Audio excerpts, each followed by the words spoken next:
Hey everybody, I'm Ben Ennis, host of the Fan Drive Time on Sportsnet 590 The Fan, and you're listening to Red, White, and Blue Jays. Swing and a drive.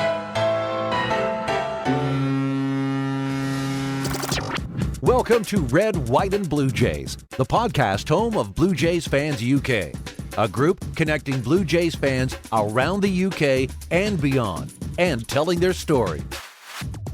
And now, here's the host of Red, White, and Blue Jays, Steve Hunter. Hi guys, welcome to another edition of Red, White and Blue Jays. Great to be with you. And a very warm, very early time zone start for Ben Ennis. Ben, so cool to have you. Thank you so much for spending some time with us. Hey, thanks for having me. It's great to be here. I have to hold my hands up right at the very beginning and confess my sins to the world that I got my time zones mixed up this afternoon. So I was thinking I had plenty of time to get myself sorted, and then Ben called me and said, "Hey, where are you?" So I really apologise that I've. You know what? Don't worry about it. It's not the first time that's ever happened in the history of audio medium. I mean, it's the first time it's happened in this direction. It's definitely happened for me on my radio show when we try to connect to people across the ocean. So yeah, I'm very understanding because yes, I've been the victim in the other way of some time zone screw ups. Yeah, absolutely. It is the joy, particularly when the clocks change, of us trying to keep track of where each other are. Thankfully, we're just at the 5-hour time difference, but that will soon change in a couple of weeks. I have to say, also, just admiring your bobblehead collection behind you.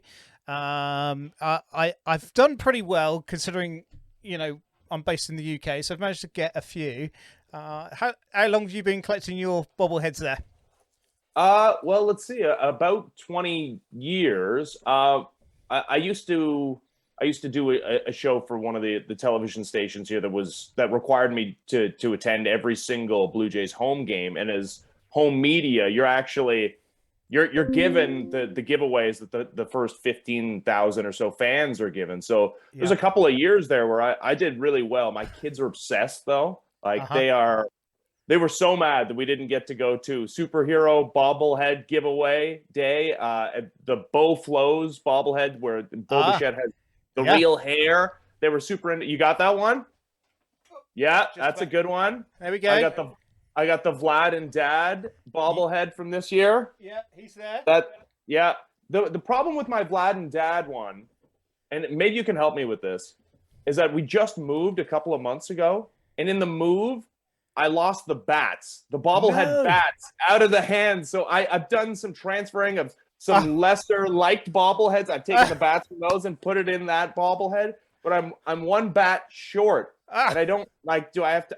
I think I have to buy some like black wood and kind of fabricate it myself. I went to one of the collectible stores here where I live in Burlington, which is just outside of Toronto. Yeah, and he looked at me sideways when I asked him, "Do you have any bobblehead bats?" So I don't think you can purchase them at stores.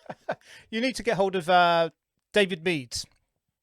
So David Meads is a photographer, but I think in his part-time enjoyment, he customizes bobbleheads.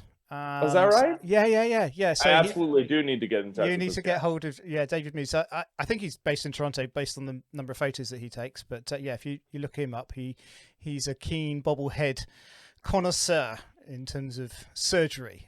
So that's definitely what you need to do.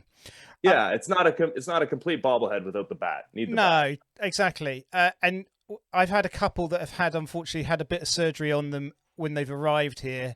Obviously, shipping bobbleheads is a bit dicey, but poor old. I got a Jose Bautista one a few years ago, and he ended up in 4 pieces by the time he got to me.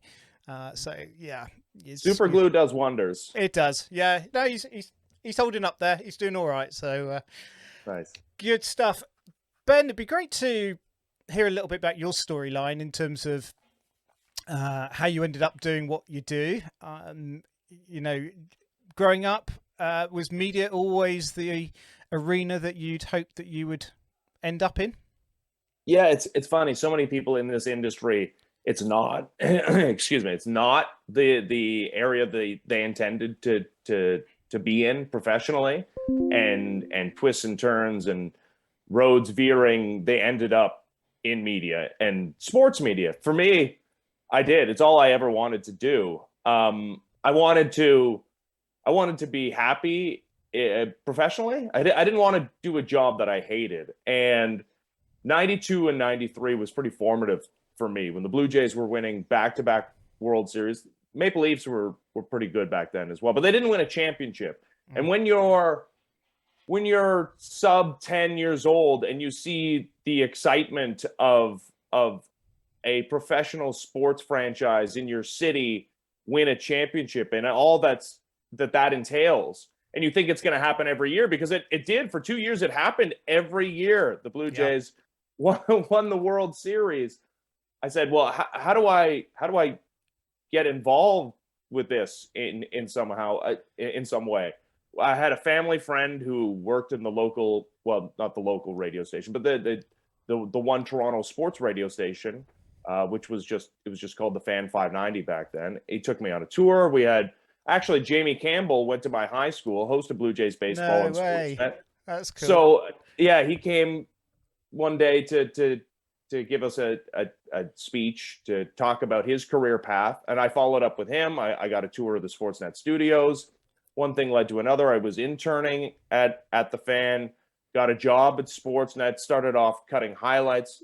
It's just like any other job. You start at the bottom and work your way up. I was working 7 days a week for very minimal, if any money at all, for a long time. I did many different things. I actually co-hosted a soccer show here in Canada, called Fox Soccer News. I did for a time a Blue Jays call-in show on the community cable television show here. And eventually, well, I've also done some reporting for the Blue Jays with the radio station. That was fun. The way the radio station used to work was they would actually send interns, unpaid interns, to cover the visiting clubhouses of the local teams. So the main reporters would cover the Blue Jays or the Leafs or the Raptors, and they would send an unpaid intern to hold a microphone in the scrums of the visiting team. So I got to do that a number of times as a kind of an entry-level position, worked my way up, started hosting radio shows, started hosting highlight shows on television, and yada yada yada. Long story not so short. Hosting the Drive show on the flagship station of the Blue Jays in Canada. So that's it's I left some stuff out there, but it was it's for some people, they dreamt of other things. Or even Dan Shulman was on a career path to be a actuarial scientist, and ends up the voice of the Blue Jays. Was never for me. This is all I ever wanted to do. And what an amazing opportunity to be able to do something. I guess a lot of people in life, do work because they need to pay bills and bits and pieces, but to actually fulfill something that you really wanted to do and actually now doing it. So I can sort of imagine, were you, as a child growing up in your bedroom, pretending to be, a radio producer, radio presenter? Was that something that you sort of practiced at home and then birthed out in real life? Oh yeah. Oh, I definitely took the tape cassette and recorded myself doing play-by-play. Actually, I shouldn't say that this is all I ever wanted to do. There was a good portion of time, and something that I haven't totally closed the door on, where I wanted to do play-by-play. Nice. I did some of it on a very small scale. I traveled to Las Vegas one year for the minor league baseball winter meetings, where they actually hire the play-by-play people for the upcoming season. I had an interview with the Lynchburg Hillcats. But that is a tough road to hoe. If you ever have, I don't know if you had Ben Wagner on your show. Sure. But Ben Wagner spent decades toiling in the minor leagues. Yeah. And it's not quite the coal mines, but it's it's a far cry from what he's doing now, working in the major leagues and traveling around with one of the elite baseball teams. But yeah, it was that was the one part of my career that I not that I have any regrets about, but that I still love baseball play-by-play, and the people who do it and do it well. I envy them. Yeah, I mean, my formative years in terms of the Jays, my first trip to Toronto was in '94, so I was just literally after the 2 World Series that you talk about. So I'm not bitter about that at all. But sort of listening to Jerry Howarth on the radio, as we talked about the time zone issue, so evening games here are midnight plus. So often I'd be earpods in, listening to Jerry, and of course Ben more recently. And yeah, the art of radio commentary, very different to obviously what Buck and Dan and Tabby are doing on the TV, is fascinating. And I often like just listening to the radio broadcast. I think it just brings a completely different nuance to the whole game experience.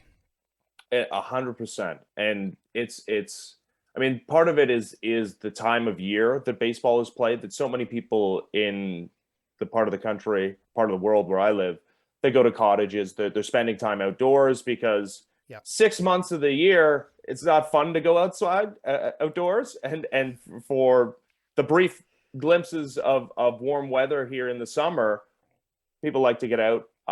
They like to go up north to cottage country here, and to have a baseball game on in the background that's tradition. That's part of people's yearly rhythms. And baseball lends itself so well because of the speed of the game, just because of the history of the game in that medium, that it is different than hockey or basketball or football in that regard. Yeah. Have you always been leaning towards baseball? Is baseball sort of like your primary sport that you enjoy? I mean, you mentioned obviously soccer and stuff that you've worked in. Where would you sit in terms of hierarchy of Canadian pastimes? Yeah, baseball is my number one. Now, the show that I host right now we cover everything. It's a general sports talk show, but we're still a week away from the start of the Leaf season. They start next Wednesday. We're still a couple of weeks away from the start of the Raptors season. And it should be said that even when those regular seasons start, the Blue Jays, because of the championships they won in the early 90s, because of the resurgent fan base in 2015 and 2016, and because of the fact that those are national, the Blue Jays have become a national brand coast to coast here, where a country of 40 million people, it's the only game in town as far as baseball is concerned. It's a huge deal. There are times where the Blue Jays on television outrate the Leafs and certainly the Raptors. And these playoff games starting on Friday will do massive numbers in the millions. And in a country of 40 million, it's pretty impressive. But no, baseball is how I fell in love with sports. I'm a big Leaf fan as well, and obviously pay attention and cover every sport because it's part of my job and I love it. But no, if I had my druthers, and I had to choose one sport to focus in on, it would be baseball. Yeah. Did you play growing up? Yeah, I did. Not super competitively, but yeah, it was the sport that I played the earliest. I didn't get into hockey until a little bit later in my life, but my parents put me into Little League because I showed an interest in it. I was a third baseman and a catcher. Really, I started my Little League career following after my baseball idol, which was Pat Borders, World Series MVP in 1992. And it was just a kind of a blue collar guy, was not a great offensive force until he put up huge numbers in a 6-game series and ends up as a legend. And in fact, I got a chance, as I mentioned, as interns, you got to go into the visiting clubhouse if you were assigned on to that game. And I actually have a poster of Pat Borders in this room. It's on the other wall. But I got to cover a Blue Jays Seattle Mariners game at what was then Sky Dome, and Pat had recently, I think, declined a promotion to the major leagues because I think he just enjoyed the minor league life in Tacoma, Washington. But eventually they convinced him to accept the promotion to the major leagues, and he made one of his final appearances. It might have been his final appearance in Toronto as a visiting member of the Seattle Mariners, and I was the only one. I basically got to do a one-on-one with him, and he had the mountain of ice packs on his knees. He'd just been through the ringer, but that guy was to me the definition of baseball. Yeah, extraordinary. Now, working at Fan 590, you've got some brilliant people working alongside you. I have a very good friend, Elizabeth Hart, who is one of your imaging producers. So know Elizabeth very well. And another person who I've always held in very high esteem is your co-host, Stephen Brunt. How influential has he been in terms of Canadian media? Just an extraordinary journalist. What fun has that been in terms of presenting alongside him?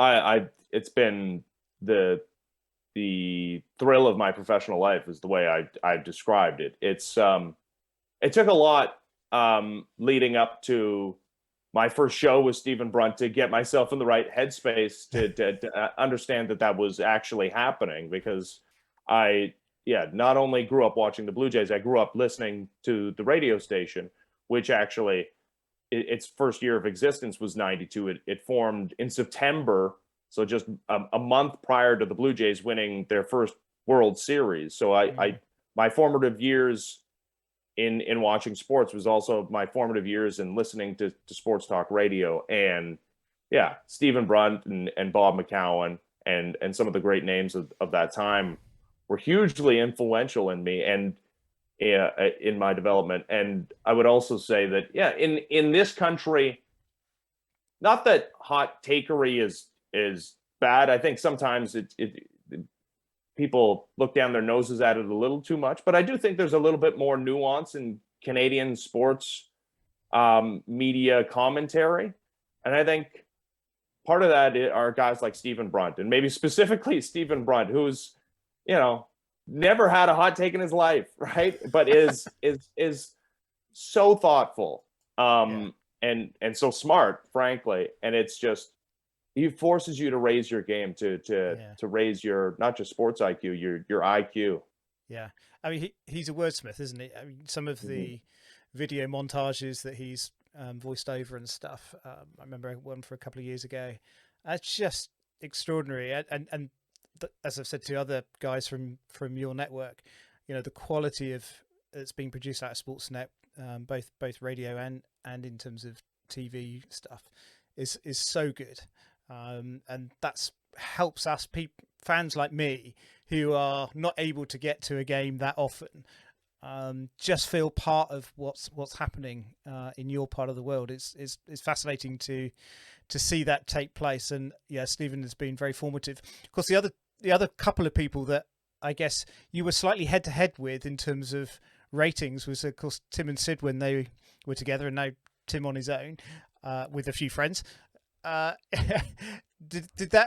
you guys ever sort of cross over in terms of him coming on your show, you going on Tim's show?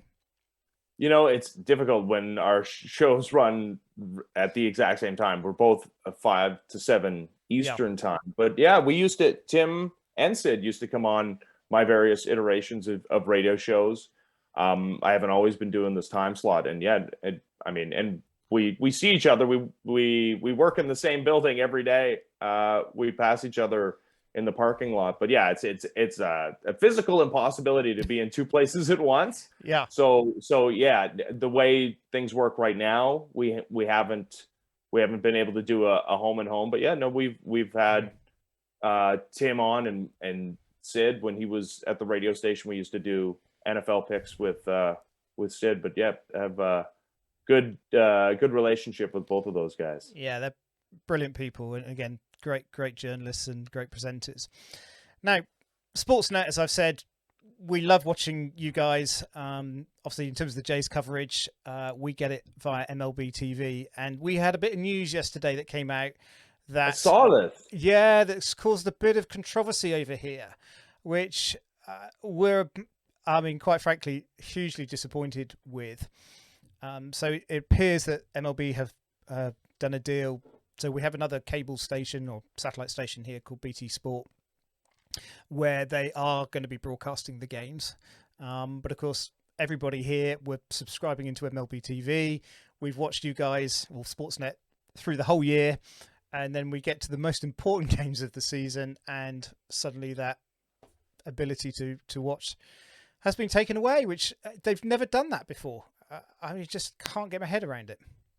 No, that's mind bending. And part of the edict from Rob Manfred was to try and lessen the impact of these blackouts, which are a huge issue in the United States, right? And well, Sure. and even Canada too, right? With the MLB TV not broadcasting within regions that have their local television network. But as we know, we're moving way closer to a fully realized streaming world where Yeah.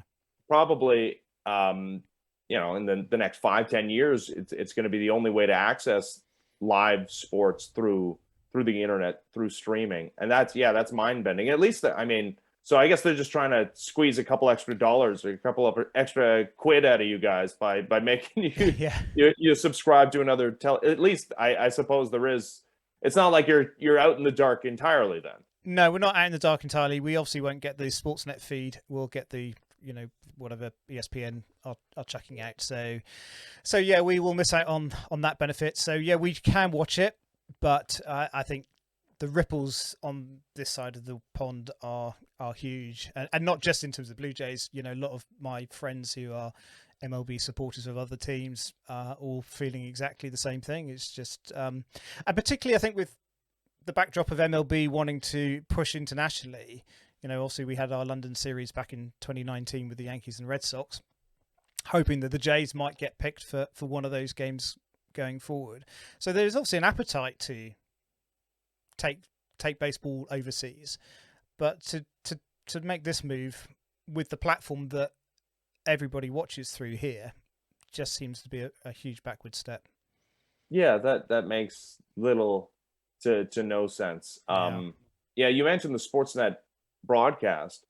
That this is it's a rarity that in the postseason we will have a local Sportsnet broadcast, right? Because people recall, I mean, the last time this era of Blue Jays, well, and nobody on this team was in the playoffs, but in 15 and 16, those games and the highlights that we remember were not Sportsnet highlights. Those were Fox and TNT highlights that I'm not sure exactly why, but Major League Baseball has decided that the Blue Jays are allowed to have a local broadcast team throughout the entirety of the postseason. So we may have, a Sportsnet broadcast of the World Series, which would be very exciting. That'd be very cool. And we can, I think with MLB TV, I think one thing they have said that obviously we can watch the archives of that. But even that, I'm not sure whether we can get the Sportsnet feed or whether we'll, again, get the international feed. Anyhow, I'll get off my soapbox. I had a right strop about it yesterday. I was just so disappointed, but it is what it is, and we'll just have to make the best of it. Let's just, in the few minutes that we've got left, turn our attentions to the Jays. Just give me your sort of general thoughts in terms of this season. It was great they've got into the postseason. Are you happy with that they got in on a wild card? Did you expect them to win the division? Where was your sort of hopes and dreams at the beginning? Well, I think like everybody, including Las Vegas here, who sets the lines before the season, I thought that they would not only win the division, they'd be the top team in the American League. But 92 wins, being the top wild card, considering the start that the Yankees got off to, and the only reason we were talking about the Blue Jays having even the slightest chance of overtaking the Yankees because they barely scored in August and almost completely spit the bit. But baseball is such, and this is one of the oddest seasons I can remember, but baseball is such a macro sport that you can get focused in on the micro of one at bat, even one game, even a week of games, a month of games feels like it's a huge sample and that you should be able to glean something from that. But the greatest example of of needing to take a step back and take the bird's eye view is Bo Bichette, who, I mean, for the first 3-4 months of the season, I was concerned about his potential to not only be a star player, but an adequate offensive player playing even league average defense at shortstop. And then once again, you look at his baseball reference page or the stats leaderboard, and he's at the top. He's leading the American League in hits. And if you go by OPS plus, which is a measure where 100 is league average of gauging on base plus slugging year over year, there's that in that measure, it says he had a better season this year than he did last year. So it's hard to be disappointed in a year in which you lost the reigning American League Cy Young Award winner in Robbie Ray. You lost Silver Slugger at second base, and you won more games, and you're into the playoffs. Yeah. It has been a really streaky season, though, hasn't it? And I think that's what we all judge it by. That there have been some what have been really brilliant moments and series that they've dominated in, and then for whatever reason everything seems to go absent, and defense doesn't do what it should be doing, the offense doesn't seem to be doing what and the pitching is not very good. And I mean, how do you account for a team that seems to have oscillated from the highs to the lows continuously through the whole of the season? I would say, no, it's a two-parter. One is that, recently, and save for a couple of games against the Yankees and maybe the first two games of the Rays series and then the Angels series, that for about a month and a half, they have been very consistent. They've been consistently good. But secondarily, I would say that's baseball. Like, look at every other team. That's the nature of playing every single day, playing 162 games. Look at the Yankees, again, who are on pace to win 120 games. We were talking about them being the greatest team in existence and couldn't win to save their lives in the month of August. And now, I mean, and injuries were a big part of their story as well. But no, I mean, you just go down and look at the seasons of all 30 major league teams, and maybe the really bad ones are very consistent. They don't have oscillations, but that's not even true. Like I can remember the Orioles have performed better, haven't they? I mean, the Orioles have done way better than anyone expected. Yeah, it's true. So yeah, it does feel though like that has been amplified this year for the Blue Jays. This is a year in which that's extremely true. Yeah. But maybe it was just that the expectations for this team were so high that we were finally tuned to it, and that there was moments where their playoff security was severely in doubt. Yeah. Who would you want to be relying on in your batting lineup for the all-important hit as things stand at the moment? Who's the guy that we need him coming up? Well, to the plate? It's rotated all season long. I mean, my stock answer was always Alejandro Kirk, but he finishes the year kind of on a down note. But the guy's so consistent that you still think that he's capable of great things, but it's hard to say anybody but Bo Bichette, the way he's swung the bat over the last month and a half, 2 months. He has the most hits in September that any Blue Jays ever had, most hits in any month, and it comes in September. He's, to my eye, he's taking more close pitches for balls. He's getting himself in better hitters counts. And when he's not, and when he's in a two strike count, of course, his two strike approach is legendary. And it feels like that guy is made for the moment.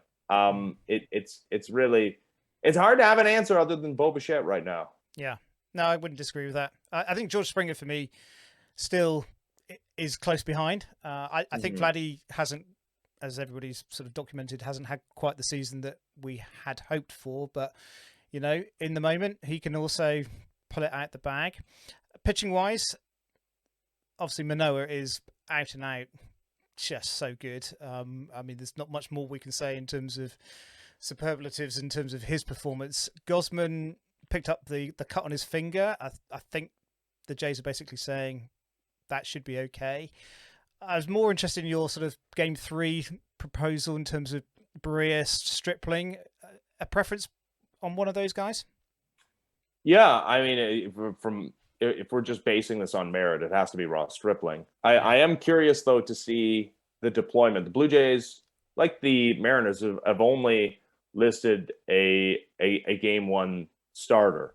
They've only said that Alek Manoah is going to start game one of this postseason series. Now, naturally, you think Kevin Gossman is starting game two because the Blue Jays have a clear 1-2, and then say what you will about Ross Stripling, and he's had a great season, but he's a clear number three. But I'll be interested to see if the Blue Jays win on Friday and they take a 1-0 series lead, and you'd like to win game two, but you understand that going to a game three is not the end of the world, and that if you can get a win out of Ross Stripling and then start Kevin Gossman in game one of the division series, if we might not see that. But despite Jose Barrios coming up with a half decent performance against an Orioles team that was probably ready to go home in inclement weather,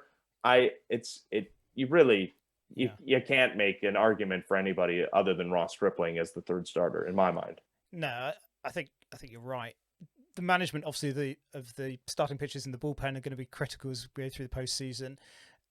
I would imagine John Schneider will take a different approach to what he has in the regular season, particularly in terms of the amount of innings these guys are going to be put into any game. So even Manoah, would you see him going, 7 innings? Oh, I'd see him. I mean, we've seen this now in the regular season a couple of times, or at least once, and he's been given an extra day of rest. So it's led to this, that 110 pitches is no problem for this guy. I mean, he feels like he's built to throw that many pitches. It's a two-parter though as well, because I do think the Blue Jays are going to rely on their better relievers for more than just 3 outs. Like I could see many a scenario, and we used to see this with Mariano Rivera all the time, that he was the best closer in Major League Baseball, but he also turned into the best setup man in the playoffs, where it was Yankees had a 1-run lead in the 8th inning, and you would see him for 6 outs. I could see that type of scenario playing out for Jordan Romano. Yeah. I'm conscious that I need to let you go, Ben, because you've got a school run to do. But before you go, how far can the Jays go? What's your realistic expectations if we, get through the wildcard series, then obviously up against the Astros, which is a tough call? Do you feel that the Jays have got it in the tank to go full distance? The beauty and the curse of Major League Baseball is that it is a large sample sport, and that the playoffs are a small sample, and that it's fun. And who doesn't love playoff baseball? But you can watch an Atlanta Braves team without Ronald Acuna Jr. and some cast-offs that they acquire at the deadline beat a 130 win team, not quite, but yeah, one of the obvious best team in baseball, and the Dodgers a season ago, and win the World Series. Now, it's not quite that much of an underdog story for the Blue Jays. Again, a team that was favored by Las Vegas to be the American League representative in the World Series before the season, but absolutely they can win a World Series. I mean, there's very few teams that can throw a 1-2 punch in starting pitching at you like the Blue Jays possess. They do have one of the best closers in all of baseball, and the offense, despite its up and down nature, in an overall sense, has been one of the best. And the stats all lead you to that conclusion. The Blue Jays in 2022 can absolutely win the World Series. That's what we like to hear to finish on. Great note to finish on. And I think we haven't even mentioned John Schneider. And I feel like I've really shortchanged you today. I sort of rushed you for answers because of my failing to get the time zones right. But we'll have to do it again then. We absolutely. I'd love to have you back on, and we can have a bit more time. Perhaps once postseason has all gone through and we know where the land lies, we'll definitely have you back on, Ben, and spend a bit more time with you. But really appreciate it. Thanks so much. Just give us your social handles so people know where to find you. Yeah, I'm on Twitter at Sportsnet Ben. I'm on Instagram as well at BEnnis01. Can't say that I use that all that much, and I'm resisting TikTok, so not yet on TikTok. Yeah, you need to get some dances sorted out for us. Perhaps you you can compete with Vladdy for that task. Maybe. Anyway, great to have you. Wish you well with your show, guys. Just make sure you tune in to Ben. It's a great listen. It's a great time of day for us, actually. Sort of slightly later evening. Nice way to finish the day here, listening to you guys. So thanks for your time, and much love to you and your family, and we'll speak soon. Thanks so much. Thanks for having me.